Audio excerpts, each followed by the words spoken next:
1997 मध्ये बनवायला सुरू झालेलं धरण तब्बल 10 वर्षांनी पूर्ण झालं आणि 2007 मध्ये हे धरण पूर्णपणे उभं राहिलं. हे धरण महाराष्ट्राला एक नवीन ऊर्जा देणार होतं आणि सध्या इथं एक नवीन प्रोजेक्ट बनवायचं काम सुरू आहे. तर नमस्कार मंडळी, मी तुमचा मराठमोळा व्लॉगर ओमी आज तुम्हाला घेऊन चाललो आहे पाटण क्षेत्रात, पाटणच्या खोऱ्यात. आपण पाटणमध्ये बरेचसे ठिकाणं पाहिली, जसं की दातेगड, वसंतगड, एरफळे गुहा, तामकणे गुहा, असं बरंच काही पाहिलं. पण हा जो प्रोजेक्ट आहे, हा प्रोजेक्ट पाटणकरांनाही माहीत नसणार. तर आपण हा प्रोजेक्ट पाहण्यासाठी सगळ्यात आधी मसूर उमरज गाठलं, त्यानंतर पाली गाठली.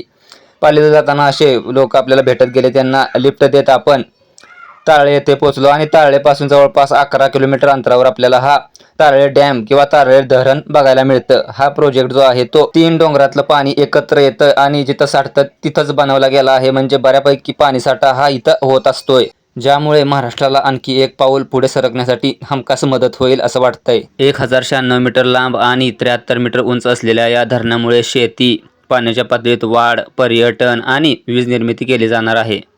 हो मित्रांनो, आत्ताच या धरणाच्या वरती अडाणी ग्रीन एनर्जीच्या माध्यमातून किंवा अडाणी ग्रुपच्या माध्यमातून हायड्रो इलेक्ट्रिक पॉवरसाठी प्रयत्न सुरू आहेत आणि मोठ्या शर्तीचे काम पण सुरू आहे बघा. या प्रकल्पाच्या माध्यमातून 1,500 मेगावॉट इलेक्ट्रिसिटी जनरेट केली जाऊ शकते आणि हा पंप स्टोरेज हायड्रो प्रकल्प म्हणून सुद्धा ओळखला जातो, ज्यामध्ये या खालच्या जलाशयातून म्हणजे धरणातून वर पाणी नेलं जातं, एका दुसऱ्या जलाशयात ते साठवलं जातं आणि गरजेनुसार ते टर्बाईनवर सोडून इलेक्ट्रिसिटी निर्माण केली जाते. तर हा असा प्रोजेक्ट आपल्याला येत्या काळात नक्कीच बघायला मिळणार आहे.